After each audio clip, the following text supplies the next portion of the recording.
Hello everyone, कैसे हैं आप सब। तो आज की इस क्लास में आप सबकी डिमांड पर क्लास 12 हिंदी 100 मार्क्स का वायरल गेस्ट प्रश्न लेकर आ चुका हूं। जी हाँ, तो इस वायरल गेस्ट प्रश्न में आप सबके लिए उन सभी क्वेश्चन को लेकर आया हूं जो आपको सीधे 5 फरवरी के एग्जाम में देखने को मिलेगा। इसलिए आप लोग इस क्लास को बिल्कुल भी इसकी मत कीजिएगा। आपको एक एक क्वेश्चन को ध्यान से देखना है और साथ साथ में आपको याद करते चलना है, क्योंकि आपको 5 फरवरी के एग्जाम में यही सब क्वेश्चन देखने को मिलेगा। इसलिए आप लोग पूरे क्लास को देखिए। क्लास अच्छी लगे तो आपको लाइक कर देना, अपने दोस्तों में आपको शेयर भी कर देना। और आपने इस चैनल को सब्सक्राइब नहीं किया तो आपको सब्सक्राइब कर लेना, क्योंकि मैं आप सबके लिए इस चैनल पर उन सभी क्वेश्चन को लेकर आता हूँ जो आपको सीधे एग्जाम में देखने को मिलेगा। इसलिए आप लोग चैनल को भी सब्सक्राइब कर लीजिए और बेल आइकन को भी प्रेस कर लीजिए। तो बिना टाइम को वेस्ट किए हम लोग क्वेश्चन की ओर चलेंगे। अगर आपको आंसर पता होगा तो साथ साथ में आपको कमेंट बॉक्स में आंसर देते चलना है कौन सा ऑप्शन राइट है। जी हाँ, तो फर्स्ट क्वेश्चन स्क्रीन पे आ चुका है। क्या बोला जा रहा है? मृत्यु के कुछ समय पहले स्मृति बहुत साफ हो जाती है, किस पठित पाठ की पंक्ति है? ये कौन सी पठित पाठ की पंक्ति है? आप सबको इसका राइट आंसर कमेंट बॉक्स में बताने हैं। जी हाँ, तो बिल्कुल आप सबने यहाँ पे सही आंसर दिया है, यानी ऑप्शन नंबर ए उसने कहा था। चलिए अब देख लेंगे हम लोग नेक्स्ट क्वेश्चन, क्वेश्चन नंबर 2 को। क्या बोला जा रहा है 2 में देखिए और करेक्ट आंसर बताने की कोशिश कीजिए। बोला जा रहा है कि भगति विमुख जे धर्म सौ सब अधर्म करी गए, किस पठित पाठ की पंक्ति है? ये कौन सी पठित पाठ की पंक्ति है? आप सबको इसका भी राइट आंसर बताने हैं। तो 2 में बिल्कुल ऑप्शन नंबर 1 करेक्ट हो जाएगा, नहीं छापिए। चलिए अब देख लेते हैं नेक्स्ट क्वेश्चन। क्या बोला जा रहा है यहाँ पे? मुक्ति बोध का पूरा नाम है, तो मुक्ति बोध का पूरा नाम क्या है? तो बिना किसी देरी की आप लोग को यहाँ पे आंसर देना है। तो बिल्कुल ऑप्शन नंबर बी करेक्ट हो जाएगा, नहीं गजानन माधव मुक्ति बोध हो जाएगा। चलिए अब पढ़ेंगे हम लोग नेक्स्ट क्वेश्चन, यानी क्वेश्चन नंबर 4 की ओर। जी हाँ, तो स्क्रीन पे क्वेश्चन आ चुका है, तो आपको बिना किसी देरी की राइट आंसर बताने हैं। नामवर सिंह का जन्म स्थान कहाँ था? तो नामवर सिंह का यानी नामवर सिंह कहाँ पैदा हुए थे? तो 4 में ऑप्शन नंबर बी करेक्ट हो जाएगा, नहीं लखनऊ में। चलिए अब पढ़ेंगे हम लोग नेक्स्ट क्वेश्चन की। और क्या है नेक्स्ट क्वेश्चन में? फटाफट से देखिएगा और राइट आंसर बताने की कोशिश कीजिएगा। ओम प्रकाश वाल्मीकि का जन्म कब हुआ था? तो कब हुआ था ओम प्रकाश वाल्मीकि का जन्म? तो यहाँ पे 5 में ऑप्शन नंबर ए करेक्ट हो जाएगा, नहीं 1950 ईस्वी में। चलिए अब देखते हैं नेक्स्ट क्वेश्चन क्या है। नेक्स्ट क्वेश्चन में फटाफट से देखिए, राइट आंसर बताइए। मलयज का जन्म कब हुआ था? तो मलयज का जन्म कब हुआ था, कौन से ईस्वी में हुआ था? तो 6 में ऑप्शन नंबर डी यानी 1935 बिल्कुल करेक्ट हो जाएगा। चलिए अब देख लेंगे हम लोग नेक्स्ट क्वेश्चन, क्वेश्चन नंबर 7 को। बोला जा रहा है कि रघुवीर सहाय का निधन कब हुआ था, यानी रघुवीर सहाय की मृत्यु कब हुई थी? तो 7 में ऑप्शन नंबर ए करेक्ट हो जाएगा, नहीं 1990 ईस्वी में। चलिए अब देखते हैं नेक्स्ट क्वेश्चन, क्वेश्चन नंबर 8 को। बोला जा रहा है कि ज्ञानेंद्र पति का जन्म कब हुआ था? तो कवि ज्ञानेंद्र पति का जो जन्म हुआ था वो कौन से ईस्वी में हुआ था? तो बिल्कुल ऑप्शन नंबर यहाँ पे ए करेक्ट हो जाएगा, नहीं 1940 ईस्वी में। चलिए पढ़ेंगे हम लोग नेक्स्ट क्वेश्चन की। क्वेश्चन नंबर 9 भी स्क्रीन पे आ चुका है। बोला जा रहा है कि सुभद्रा कुमारी चौहान का निधन कब हुआ था? तो सुभद्रा कुमारी चौहान का निधन कब हुआ था? तो 9 में ऑप्शन नंबर यहाँ पे ए करेक्ट हो जाएगा, नहीं 1948 ईस्वी में। चलिए अब बढ़ेंगे हम लोग नेक्स्ट क्वेश्चन, क्वेश्चन नंबर 10 की ओर। जी हाँ, तो यहाँ पे स्क्रीन पे आ चुका है क्वेश्चन। बोला जा रहा है कि हंसते हुए मेरा अकेलापन हिंदी साहित्य की कौन सी विधा है? जी हाँ, बार बार एग्जाम में क्वेश्चन आ चुका है, इसका आपको आंसर पता होना चाहिए। तो कौन सी विधा हो जाएगी? तो 10 में ऑप्शन नंबर ए करेक्ट हो जाएगा, नहीं डायरी हो जाएगा। जी हाँ, तो आज की इस क्लास में जितने भी मैं क्वेश्चन कवर कराऊंगा उसमें आपको बहुत से क्वेश्चन ऐसे मिलेंगे जिसमें आपको लेखक का जन्म, लेखक के माता पिता का नाम, उसके बाद लेखक की मृत्यु मिलेगी। इसलिए आप लोग बिल्कुल अच्छे तरीके से देखिएगा, क्योंकि आपको डेट याद रखना है, उसके बाद आपको जन्म स्थान याद रखना है, क्योंकि एग्जाम में लगभग आपको 5 से 6 क्वेश्चन आ ही जाता है। इसलिए आप लोग बिल्कुल क्लास को अच्छी तरीके से कीजिएगा और क्लास में आपको याद करने की कोशिश कीजिएगा। हो सके तो आप लोग स्क्रीनशॉट भी ले लीजिएगा। निम्न में से गद्य कविता कौन है? इनमें से कौन सी कविता गद्य कविता है? तो 12 में जो करेक्ट आंसर हो जाएगा, यानी कि ऑप्शन नंबर डी हार जीत। चलिए अब बढ़ते हैं हम लोग नेक्स्ट क्वेश्चन की। और क्या बोला जा रहा है नेक्स्ट क्वेश्चन में? उषा का जादू कब टूटता है? तो कब टूटता है फटाफट से आप लोग करेक्ट आंसर बताइए। तो 13 में जो ऑप्शन में यहाँ पे ए होगा, यानी सूर्यास्त के समय बिल्कुल करेक्ट हो जाएगा। चलिए अब पढ़ेंगे हम लोग नेक्स्ट क्वेश्चन, क्वेश्चन नंबर 14 को। जी हाँ, तो 14 भी स्क्रीन पे आ चुका है। बोला जा रहा है कि कलीराम किस पठित पाठ से संबंधित है? तो कौन से पठित पाठ से संबंधित है कलीराम? तो 14 में ऑप्शन नंबर ए करेक्ट हो जाएगा, जी हाँ, नहीं जूठन। चलिए अब देख लेंगे हम लोग नेक्स्ट क्वेश्चन, क्वेश्चन नंबर 15 को। तो 15 में आ चुका है स्क्रीन पे। बोला जा रहा है कि सूरदास के दीक्षा गुरु का नाम क्या है? तो सूरदास का दीक्षा गुरु का नाम क्या हो जाएगा? तो 15 में ऑप्शन नंबर ए यानी वल्लभाचार्य हो जाएगा। चलिए अब देखते हैं हम लोग नेक्स्ट क्वेश्चन को। बोला जा रहा है कि संत तुलसीदास किस प्रकार के कवि है? तो किस प्रकार के कवि है संत तुलसीदास? तो 16 में जो ऑप्शन नंबर सी हो जाएगा, यानी समन्वयवादी बिल्कुल करेक्ट हो जाएगा। चलिए पढ़ेंगे हम लोग नेक्स्ट क्वेश्चन, यानी क्वेश्चन नंबर 17 की ओर। बोला जा रहा है कि पठित पाठ में त्रिच क्या है? तो जो पाठ में हमारा त्रिच है वो क्या चीज है? यहाँ पे आपको राइट आंसर बताने हैं। तो 17 में ऑप्शन नंबर यहाँ पे ए करेक्ट हो जाएगा, नहीं विशैली छिपकली। चलिए अब बढ़ते हैं हम लोग नेक्स्ट क्वेश्चन की ओर। यहाँ पे आ चुका है स्क्रीन पे क्वेश्चन। बोला जा रहा है कि सूरदास की पठित रचना में किस रस की प्रधानता है, यानी जो सूरदास ने जो रचना लिखी है हमारे लेसन में, उसमें किस प्रकार की रस की प्रधानता है। तो 18 में जो करेक्ट आंसर हो जाएगा यानी कि ऑप्शन नंबर बी, वात्सल्य रस की। चलिए अब पढ़ेंगे हम लोग नेक्स्ट क्वेश्चन, क्वेश्चन नंबर 19 की ओर, और आप लोग भी करेक्ट आंसर साथ साथ में कमेंट बॉक्स में बताइए। बोला जा रहा है कि निम्न में से राष्ट्रीय कवि की उपाधि किसे मिली है, तो कौन से कवि को राष्ट्रीय कवि की उपाधि मिली है, तो ऑप्शन नंबर ए यानी रामधारी सिंह दिनकर बिल्कुल करेक्ट हो जाएगा। चलिए अब देख लेते हैं हम लोग नेक्स्ट क्वेश्चन, क्वेश्चन नंबर 20 को।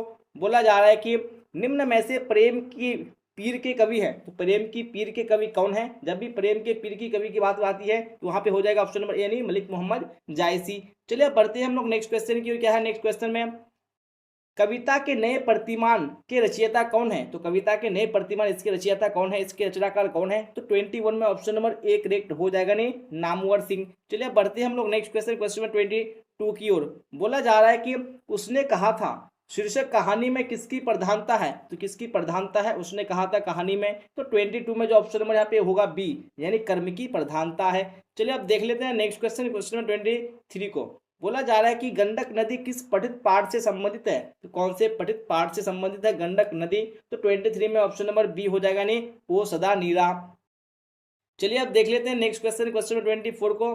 बोला जा रहा है कि त्रिश का किस पठित पाठ से संबंध है, तो त्रिश कौन से पठित पाठ से संबंध रखता है, यहाँ पे 24 में ऑप्शन नंबर डी हो जाएगा, इनमें से कोई नहीं शिक्षा से भी नहीं होगा, बातचीत से भी नहीं होगा, उससे वो सदा निराश से भी नहीं होगा, इसलिए ऑप्शन नंबर डी हो जाएगा। चलिए अब बढ़ लेते हैं हम लोग नेक्स्ट क्वेश्चन की ओर। बोला जा रहा है कि भूषण की रचना में किस रस की प्रधानता है, तो किस प्रकार के रस की प्रधानता है भूषण की रचना में, तो 25 में जो यहाँ पे करेक्ट आंसर हो जाएगा आपका यानी ऑप्शन नंबर सी वीर रस। जी हाँ, जब भी भूषण की बात आती है तो कौन सा रस हो जाएगा, वीर रस हो जाएगा। चलिए अब देख लेते हैं नेक्स्ट क्वेश्चन को। बोला जा रहा है कि जयशंकर प्रसाद का किस वाद से संबंध है, कौन से वाद से संबंध रखते हैं जयशंकर प्रसाद, तो जब भी आती है जयशंकर प्रसाद की बात तो यहाँ पे 26 में ऑप्शन नंबर सी हो जाएगा, जी हाँ छायावाद। चलिए अब देख लेते हैं नेक्स्ट क्वेश्चन, क्वेश्चन नंबर 27 को।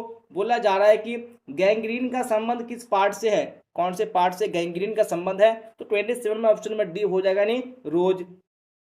चलिए अब देख लीजिए नेक्स्ट क्वेश्चन, क्वेश्चन 28 को। बोला जा रहा है कि भगत सिंह की माता का नाम है, तो भगत सिंह की माता का नाम क्या है, 28 में जो ऑप्शन नंबर ए हो जाएगा नहीं, विद्यावती। चलिए आप देख लीजिए नेक्स्ट क्वेश्चन, क्वेश्चन 29 को। भगत सिंह के पिता का नाम है, तो भगत सिंह के पिता का नाम क्या है, तो 29 में जो करेक्ट आंसर हो जाएगा यानी ऑप्शन नंबर ए सरदार किशन सिंह। चलिए आप देख लेंगे नेक्स्ट क्वेश्चन, क्वेश्चन 30 को। बोला जा रहा है कि रामधारी सिंह दिनकर की पत्नी का नाम है, तो इनकी पत्नी का नाम क्या हो जाएगा, तो 30 में ऑप्शन नंबर ए करेक्ट हो जाएगा नहीं, श्यामवती देवी। चलिए अब बढ़ते हैं हम लोग नेक्स्ट क्वेश्चन यानी क्वेश्चन 31 की ओर, और आप लोग करेक्ट आंसर बताइए कौन सा राइट होगा। ओम प्रकाश वाल्मीकि के पिता का नाम है, तो इनके पिता का नाम क्या हो जाएगा, ओम प्रकाश वाल्मीकि के, तो 31 में जो ऑप्शन नंबर ए हो जाएगा नहीं, छोटन लाल। चलिए अब देख लेते हैं नेक्स्ट क्वेश्चन, क्वेश्चन 32 को। बोला जा रहा है कि ओम प्रकाश वाल्मीकि की माता का नाम क्या है, तो पिता का नाम क्या था, छोटन लाल, लेकिन माता का नाम आपको बताने की कौन सा ऑप्शन करेक्ट हो जाएगा, तो 32 में जो राइट आंसर हो जाएगा यानी ऑप्शन नंबर ए मुकुंदी देवी हो जाएगा। चलिए अब देख लेंगे हम लोग नेक्स्ट क्वेश्चन, क्वेश्चन 33 को। बोला जा रहा है कि मुक्तिबोध की माता का नाम है, यानी कि गजानन माधव मुक्तिबोध की माता का नाम क्या हो जाएगा, 33 में ऑप्शन नंबर ए यानी कि पार्वती बाई बिल्कुल करेक्ट हो जाएगा। चलिए अब बढ़ते हैं नेक्स्ट क्वेश्चन की ओर। बोला जा रहा है कि चंद्रधर शर्मा गुलेरी का जन्म कहाँ हुआ था, तो ये कहाँ पैदा हुए थे, कौन से राज्य में, तो ऑप्शन नंबर ए करेक्ट हो जाएगा नहीं, जयपुर राजस्थान में पैदा हुए थे। चलिए अब देख लेते हैं नेक्स्ट क्वेश्चन क्या है। क्वेश्चन में चंद्रधर शर्मा गुलेरी के पिता का नाम क्या था, तो इनके पिता का नाम क्या था, और मैंने बता दिया था कि आपको इस क्लास में बहुत सारे क्वेश्चन मिलेंगे जिसमें आपको लेखक का जन्मदिन, लेखक का जन्म स्थान, लेखक के माता पिता का नाम देखने को मिलेगा, और आपको इसकी बिल्कुल भी नहीं करना है, आपको याद रख लेना है कि हाँ, क्योंकि यहाँ से जितने भी मैं आपको कवर कराऊंगा आपको लगभग 5 से 6 क्वेश्चन आपको मिल ही जाएगा, इसलिए आप लोग बिल्कुल भी स्किप मत कीजिएगा। आपको पूरे क्लास को लास्ट तक देखना है, और क्लास अच्छी लगे तो आपको लाइक भी कर देना है। फिलहाल बढ़ेंगे हम नेक्स्ट क्वेश्चन की, यानी क्वेश्चन 36 की ओर। आ चुका है स्क्रीन पे क्वेश्चन। बोला जा रहा है कि तुलसीदास का जन्म स्थान कहाँ है, तो तुलसीदास कहाँ पैदा हुए थे, आप सबको इसका राइट आंसर बताने हैं। तो 36 में ऑप्शन नंबर ए करेक्ट हो जाएगा नहीं, राजापुर उत्तर प्रदेश बिल्कुल करेक्ट हो जाएगा। चलिए अब देख लेंगे यहाँ पे 37 को। बोला जा रहा है कि ज्ञानेंद्रपति का जन्म स्थल कहाँ है, तो इनका जन्म स्थल कहाँ हो जाएगा, कहाँ पैदा हुए थे, तो 37 में जो करेक्ट आंसर हो जाएगा ऑप्शन नंबर ए यानी गोड्डा झारखंड बिल्कुल करेक्ट हो जाएगा। चलिए अब देख लेते हैं नेक्स्ट क्वेश्चन क्या है। नेक्स्ट क्वेश्चन में गजानन माधव मुक्तिबोध का जन्म स्थान है तो ये कहाँ यानी कौन से स्थान पर पैदा हुए थे? तो 38 में right answer option number A यानी श्योपुर ग्वालियर बिल्कुल करेक्ट हो जाएगा। चलिए अब बढ़ेंगे हम लोग नेक्स्ट क्वेश्चन की ओर। बोला जा रहा है कि सुभद्रा कुमारी चौहान का जन्म स्थान है तो इनका जन्म स्थान कहाँ हो जाएगा? तो 39 में जो राइट आंसर हो जाएगा यानी option number A Nihalpur Uttar Pradesh बिल्कुल करेक्ट हो जाएगा। चलिए अब इसी तरह बढ़ते हैं नेक्स्ट क्वेश्चन की ओर। क्या है नेक्स्ट क्वेश्चन में? रामधारी सिंह दिनकर के माता पिता का नाम है तो इनके माता पिता का नाम क्या हो जाएगा? तो 40 में right answer option number A यानी माता का नाम क्या हो जाएगा? मनरूप देवी एवं पिता का नाम रवि सिंह करेक्ट हो जाएगा। चलिए अब देख लेते हैं नेक्स्ट क्वेश्चन को। बोला जा रहा है कि आज्ञे के माता पिता का नाम है तो आज्ञे के माता पिता का नाम क्या हो जाएगा? तो 41 में आपने सही आंसर दिया है यानी कि ऑप्शन नंबर बी बिल्कुल करेक्ट हो जाएगा यानी माता का नाम वयंती देवी और पिता का नाम हीरानंद बिल्कुल करेक्ट हो जाएगा। चलिए अब बढ़ेंगे हम लोग नेक्स्ट क्वेश्चन यानी क्वेश्चन नंबर 42 की ओर। यहाँ पे 42 भी स्क्रीन पे आ चुका है। बोला जा रहा है कि जे कृष्ण मूर्ति के माता पिता का नाम है तो जे कृष्ण मूर्ति के माता पिता का जो नाम हो जाएगा यानी ऑप्शन नंबर ए बिल्कुल करेक्ट हो जाएगा संजीव अम्मा एवं नारायणा जिद्दू हो जाएगा यानी माता का नाम संजीव अम्मा हो जाएगा और पिता का नाम नारायणा जिद्दू हो जाएगा। चलिए अब देख लेते हैं नेक्स्ट क्वेश्चन क्वेश्चन 43 को। तो 43 भी स्क्रीन पे आ चुका है। बोला जा रहा है कि बाल कृष्ण भट्ट के माता पिता का नाम है इनके माता पिता का नाम क्या हो जाएगा? तो 43 में ऑप्शन नंबर ए यानी माता का नाम पार्वती देवी और पिता का नाम बेनी प्रसाद भट्ट। चलिए अब देख लेते हैं नेक्स्ट क्वेश्चन क्या है। नेक्स्ट क्वेश्चन में जयशंकर प्रसाद के पिता का नाम है तो जयशंकर प्रसाद के जो पिता का नाम हो जाएगा यानी 44 में option number A Devi Prasad Sahu बिल्कुल करेक्ट हो जाएगा। चलिए अब इस तरह देख लेते हैं नेक्स्ट क्वेश्चन क्वेश्चन 45 को। बोला जा रहा है कि तुलसीदास के दीक्षा गुरु कौन थे? तो हम लोगों ने सूरदास का देख लिया था कि वल्लभाचार्य था लेकिन यहाँ पे तुलसीदास का दीक्षा गुरु कौन हो जाएगा? 45 में ऑप्शन नंबर ए यानी नर हरिदास बिल्कुल करेक्ट हो जाएगा। चलिए अब देख लेते हैं नेक्स्ट क्वेश्चन क्या है। नेक्स्ट क्वेश्चन में बिना टाइम को वेस्ट किए आपको राइट आंसर बताने हैं। बोला जा रहा है कि जाड़ा क्या है? मौत है और निमोनिया से मरने वालों को मुरब्बे नहीं मिला करते। ये किस पठित पाठ की पंक्ति है? ये कौन से पाठ से पंक्ति लिया गया है? आप सबको इसका फटाफट से राइट आंसर बताने हैं। बिल्कुल आप सबने यहाँ पे सही आंसर दिया है यानी 46 में जो ऑप्शन नंबर ए होगा उसने कहा था बिल्कुल करेक्ट हो जाएगा। चलिए अब देख लेते हैं नेक्स्ट क्वेश्चन क्वेश्चन 47 को। तो 47 भी स्क्रीन पे आ चुका है। क्या बोला जरा देखिए और करेक्ट आंसर बताइए। बोला जा रहा है कि सूबेदारनी किस कहानी की पात्रा है? तो कौन से कहानी की पात्रा है सूबेदारनी? तो 47 में ऑप्शन नंबर बी यानी उसने कहा था करेक्ट हो जाएगा। चलिए 48 को भी देख लीजिए क्या बोला जा रहा है। नारी और नर एक ही दरब की ढली दो प्रतिमाएं हैं किसकी उक्ति है? तो ये किसकी उक्ति है, इसको किसने लिखा है? तो 48 में जो करेक्ट आंसर हो जाएगा यानी option number A Ramdhari Singh Dinkar. चलिए अब बढ़ते हैं हम लोग नेक्स्ट क्वेश्चन की ओर। क्या है नेक्स्ट क्वेश्चन में? जी हाँ तो स्क्रीन पे क्वेश्चन आ चुका है तो फटाफट से आप लोग राइट आंसर बताइए। बोला जा रहा है कि कामिनी तो अपने साथ यामिनी की शांति लाती है यह पंक्ति किस पठित पाठ की है? तो कौन से पाठ की है यह पंक्ति? तो 49 में ऑप्शन नंबर ए यानी अर्धनारीश्वर। चलिए अब बढ़ते हैं हम लोग नेक्स्ट क्वेश्चन की। क्या बोला जा रहा है नेक्स्ट क्वेश्चन में? तेरी कुड़माई हो गई किस पठित पाठ की पंक्ति है? तो ये कौन से पठित पाठ की पंक्ति है? आप सबको इसका राइट आंसर बताने हैं। तो 50 में ऑप्शन नंबर ए बिल्कुल करेक्ट हो जाएगा नहीं उसने कहा था।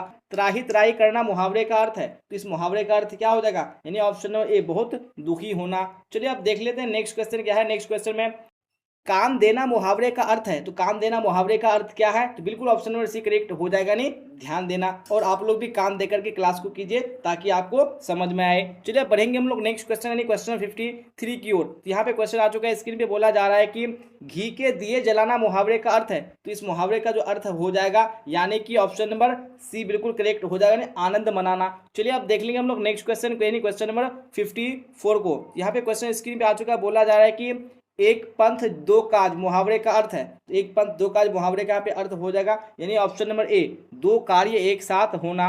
चलिए अब देख लेंगे हम लोग नेक्स्ट क्वेश्चन क्वेश्चन नंबर 55। जी हाँ 55 स्क्रीन पे आ चुका। बोला जा रहा है कि जी चुराना मुहावरे का अर्थ है तो जी चुराना मुहावरे का जो अर्थ हो जाएगा यानी कि ऑप्शन नंबर बी किसी काम से भागना। चलिए अब देख लेंगे हम लोग नेक्स्ट क्वेश्चन यानी क्वेश्चन नंबर 56 को। बोला जा रहा है कि लकीर का फकीर होना मुहावरे का अर्थ है तो लकीर का फकीर होना मुहावरे का अर्थ हो जाएगा यानी कि ऑप्शन नंबर बी परंपरावादी होना। चलिए अब देख लेंगे हम लोग नेक्स्ट क्वेश्चन 57 को। तो 57 भी स्क्रीन पे आ चुका है। बोला जा रहा है कि नायक का शब्द का संधि विच्छेद है तो यहाँ पे नायक शब्द का आपको संधि विच्छेद बताने हैं। तो मैंने इस क्वेश्चन को आपको कवर करा दिया। अगर आपने क्लास को किया तो आपको इसका आंसर पता होना ही चाहिए। चलिए तो बिल्कुल यहाँ पे कौन सा हो जाएगा यानी कि ऑप्शन नंबर बी नईजोर अक हो जाएगा। चलिए अब बढ़ते हैं हम लोग नेक्स्ट क्वेश्चन की। क्या बोला जाए नेक्स्ट क्वेश्चन में?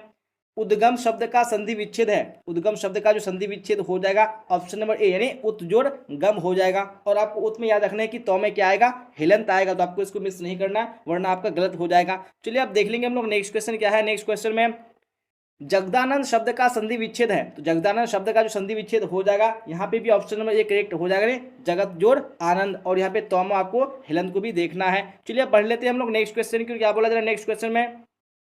महाशय शब्द का संधि विच्छेद है, तो महाशय शब्द का जो संधि विच्छेद हो जाएगा यानी कि महाजोड़ आशय, तो कौन से ऑप्शन में है, यानी ऑप्शन नंबर बी बिल्कुल करेक्ट हो जाएगा। चलिए अब देख लेंगे हम लोग नेक्स्ट क्वेश्चन, क्वेश्चन में 61 को, तो 61 भी आ चुका है। इसमें बोला जा रहा है कि मनोहर शब्द का संधि विच्छेद है, तो मनोहर का जो संधि विच्छेद हो जाएगा यानी मन है जोड़ हर, कौन से ऑप्शन में है, यानी कि ऑप्शन नंबर बी बिल्कुल करेक्ट हो जाएगा। चलिए अब देख लेंगे हम लोग नेक्स्ट क्वेश्चन, क्वेश्चन में 62 को। जी हाँ, तो 62 भी स्क्रीन पे आ चुका है। बोला जा रहा है कि कमलेश शब्द का संधि विच्छेद है, तो यहाँ पे कमलेश का संधि विच्छेद हो जाएगा यानी ऑप्शन नंबर डी कमल जोड़ ईश। चलिए अब देख लेते हैं नेक्स्ट क्वेश्चन क्या है। नेक्स्ट क्वेश्चन में जगत शब्द का विशेषण है, तो जगत का जो विशेषण शब्द हो जाएगा यानी कि ऑप्शन नंबर बी जागतिक बिल्कुल करेक्ट हो जाएगा। चलिए अब देख लेते हैं नेक्स्ट क्वेश्चन क्या है। नेक्स्ट क्वेश्चन में आधार शब्द का विशेषण है, तो आधार का विशेषण क्या हो जाएगा, यानी ऑप्शन नंबर बी बिल्कुल करेक्ट हो जाएगा आधारित। चलिए अब देख लेते हैं नेक्स्ट क्वेश्चन को, क्या बोला जा रहा है नेक्स्ट क्वेश्चन में। संस्कृति शब्द का विशेषण है, तो संस्कृति शब्द का जो विशेषण हो जाएगा ऑप्शन नंबर सी यानी सांस्कृतिक। चलिए अब बढ़ते हैं हम लोग नेक्स्ट क्वेश्चन की, और क्या है नेक्स्ट क्वेश्चन में, फटाफट राइट आंसर बताइए। अग्नि शब्द का विशेषण है, अग्नि का जो विशेषण हो जाएगा बिल्कुल ऑप्शन में भी करेक्ट हो जाएगा, नहीं आग्नेय। चलिए अब देख लेते हैं नेक्स्ट क्वेश्चन क्या है। नेक्स्ट क्वेश्चन में दिन शब्द का विशेषण होगा, तो दिन का विशेषण क्या हो जाएगा, यानी कि ऑप्शन नंबर बी दैनिक बिल्कुल करेक्ट हो जाएगा। चलिए अब बढ़ते हैं हम लोग नेक्स्ट क्वेश्चन की। बोला जा रहा है कि फीसदी शब्द में उपसर्ग है, तो फीसदी में कौन सा उपसर्ग है, तो बिल्कुल ऑप्शन नंबर ए करेक्ट हो जाएगा, नहीं फी। चलिए अब देख लेते हैं नेक्स्ट क्वेश्चन के, क्या बोला जा रहा है नेक्स्ट क्वेश्चन में। बिन देखा शब्द में उपसर्ग है, तो बिन देखा में जो उपसर्ग हो जाएगा ऑप्शन नंबर ए यानी बिन। चलिए अब देख लेते हैं नेक्स्ट क्वेश्चन क्या है। नेक्स्ट क्वेश्चन में ना चीज शब्द में उपसर्ग है, तो ना चीज शब्द में जो उपसर्ग हो जाएगा बिल्कुल ऑप्शन नंबर बी करेक्ट हो जाएगा, यानी ना। और आपको उपसर्ग पढ़ती में बहुत इजी क्वेश्चन आता है, तो आप लोग का बिल्कुल अच्छे से सॉल्व हो जाएगा। चलिए फिलहाल देख लीजिए यहाँ पे नेक्स्ट क्वेश्चन क्या बोला जा रहा है। नेक्स्ट क्वेश्चन में पढ़ने वाला शब्द में पढ़ती है, तो पढ़ने वाला में पढ़ती है क्या हो जाएगा, तो हम लोगों ने उपसर्ग को देख लिया, आप पढ़ते बताइए, तो यहाँ पे हो जाएगा ऑप्शन नंबर बी यानी वाला। चलिए अब देख लीजिए नेक्स्ट क्वेश्चन क्या है। नेक्स्ट क्वेश्चन में खिलाड़ी शब्द में पढ़ती है, तो खिलाड़ी शब्द में जो पढ़ती है हो जाएगा, तो बिल्कुल जो यहाँ पे 72 में राइट आंसर हो जाएगा, यानी ऑप्शन नंबर ए, जी हाँ, यानी हो जाएगा आड़ी। चलिए अब देख लेंगे नेक्स्ट क्वेश्चन क्या है। नेक्स्ट क्वेश्चन में दिखावट शब्द में पढ़ती है, तो दिखावट में जो पढ़ती है हो जाएगा, यानी ऑप्शन नंबर ए आवट। चलिए अब देख लेंगे हम लोग नेक्स्ट क्वेश्चन क्या है। नेक्स्ट क्वेश्चन में निम्न में से शुद्ध शब्द है, कौन से यहाँ पे बिल्कुल शुद्ध शब्द है वो आप सबको चूज करने हैं। यहाँ पे जो ऑप्शन नंबर ए हो जाएगा, नहीं संसार बिल्कुल करेक्ट है, बाकी ये तीनों ऑप्शन क्या है यहाँ पे रॉन्ग है। चलिए अब देख लीजिए नेक्स्ट क्वेश्चन क्या बोला जा रहा है। निम्न में शुद्ध शब्द है, यहाँ पे भी आपको शुद्ध शब्द को चूज करने हैं, तो बिल्कुल ऑप्शन नंबर ए नहीं पुरुष बिल्कुल करेक्ट है। चलिए अब देख लीजिए यहाँ पे नेक्स्ट क्वेश्चन क्या बोला जा रहा है।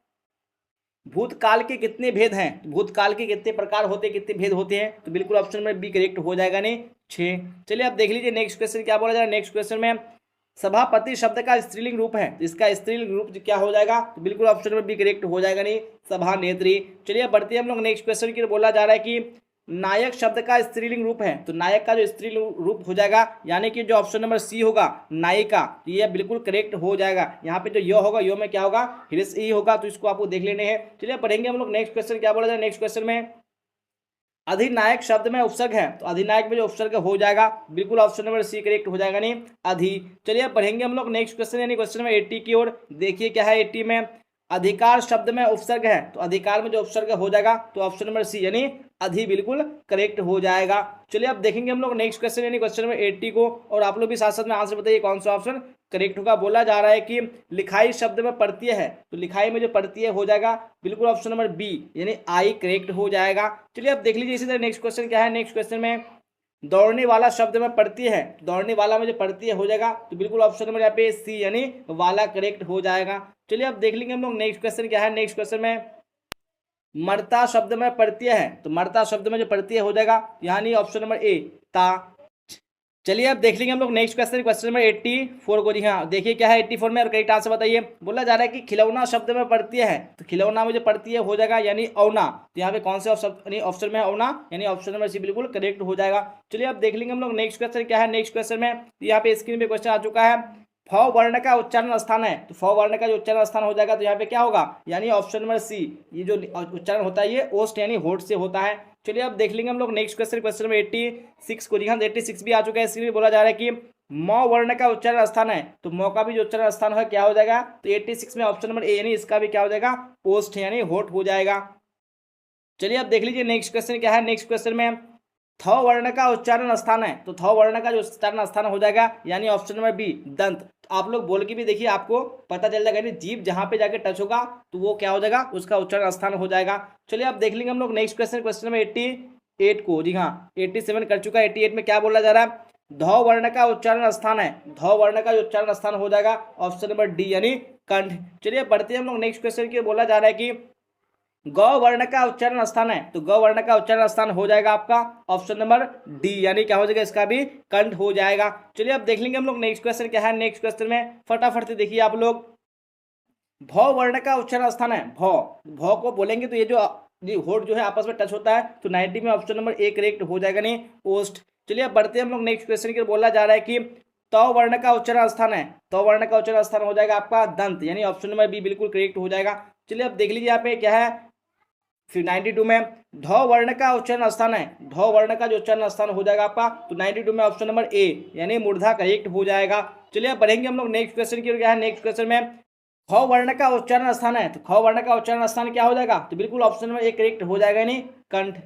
चलिए अब देख लेंगे नेक्स्ट क्वेश्चन क्या है। नेक्स्ट क्वेश्चन में छ वर्ण का उच्चारण स्थान है, छ वर्ण का जो उच्चारण स्थान हो जाएगा आपका, यानी कि ऑप्शन नंबर बी यानी तालु। चलिए अब देख लेंगे हम लोग नेक्स्ट क्वेश्चन क्या है। नेक्स्ट क्वेश्चन में यमुना शब्द कौन संज्ञा है, यमुना कौन शब्द संज्ञा है, तो बिल्कुल ऑप्शन नंबर बी करेक्ट हो जाएगा, यानी व्यक्तिवाचक। चलिए अब देख लीजिए नेक्स्ट क्वेश्चन क्या है। नेक्स्ट क्वेश्चन में मंत्री शब्द कौन संज्ञा है, तो मंत्री शब्द जो संज्ञा हो जाएगा आपका ऑप्शन नंबर ए नहीं जातिवाचक संज्ञा। चलिए बढ़ते हैं हम लोग नेक्स्ट क्वेश्चन की। क्या है नेक्स्ट क्वेश्चन में मिठास शब्द कौन संज्ञा है, तो इसमें कौन सा संज्ञा है, तो ऑप्शन नंबर बी यानी भाववाचक संज्ञा बिल्कुल करेक्ट हो जाएगा। चलिए अब देख लेते हैं नेक्स्ट क्वेश्चन क्या है। नेक्स्ट क्वेश्चन में गुच्छा शब्द कौन संज्ञा है, तो ये कौन संज्ञा है, गुच्छा मतलब यानी समूह, तो बिल्कुल ऑप्शन नंबर ए करेक्ट हो जाएगा, समूहवाचक संज्ञा। चलिए अब देखते हैं नेक्स्ट क्वेश्चन क्या बोला जा रहा है, मोती शब्द कौन संज्ञा है, तो मोती शब्द कौन संज्ञा हो जाएगा, तो आपका ऑप्शन नंबर सी यानी द्रव्यवाचक संज्ञा हो जाएगा। चलिए अब देख लेते हैं आज की इस क्लास का आखिरी क्वेश्चन क्या बोला जा रहा है, चावल शब्द कौन संज्ञा है, तो इनमें कौन सा संज्ञा है, तो 100% जो ऑप्शन नंबर ए होगा नहीं द्रव्यवाचक संज्ञा बिल्कुल करेक्ट हो जाएगा। जी हाँ, तो इसी क्वेश्चन के साथ हम लोगों ने आज की इस क्लास में हिंदी का टॉप मोस्ट 100 क्वेश्चन को कवर कर चुका है। और आज की इस क्लास में मैंने जो भी आपको क्वेश्चन कवर करा दिया है, इसका मैंने आपको पहले इंपोर्टेंस बता दिया कि कितना इंपोर्टेंट क्वेश्चन है। यहाँ से आपको सीधे क्वेश्चन बोर्ड एग्जाम में देखने को मिलेगा, इसलिए आपने अगर पूरा क्लास को नहीं देखा है तो आपको फिर से देख लेना है। क्लास अच्छी लगी हो तो आपको लाइक कर देना है, अपने दोस्तों में शेयर भी कर देना है, और अभी तक सब्सक्राइब नहीं किया तो आपको सब्सक्राइब करना बिल्कुल भी मत भूलना है, क्योंकि यहीं से जो आपको एग्जाम में क्वेश्चन आएगा, इसलिए आप लोग सब्सक्राइब कर लीजिए और बेल आइकन को भी प्रेस कर लीजिए। और आपको क्लास कैसी लगी आप लोग कमेंट बॉक्स में भी बताइएगा। और टेलीग्राम चैनल पर नहीं जुड़े तो आपको लिंक को क्लिक करके जुड़ जाना है, क्योंकि टेलीग्राम पर वहाँ पे आपको पीडीएफ दिए जाते हैं और वहाँ पे क्लास का लिंक डाल दिया जाता है, आप लोग डेली क्लास में वहाँ से भी जुड़ सकते हैं। तो यहाँ तक बने रहने के लिए आप सबका धन्यवाद। फिर मिलते हैं हम लोग अगली क्लास में। Till then bye bye, tata, see you on the next class.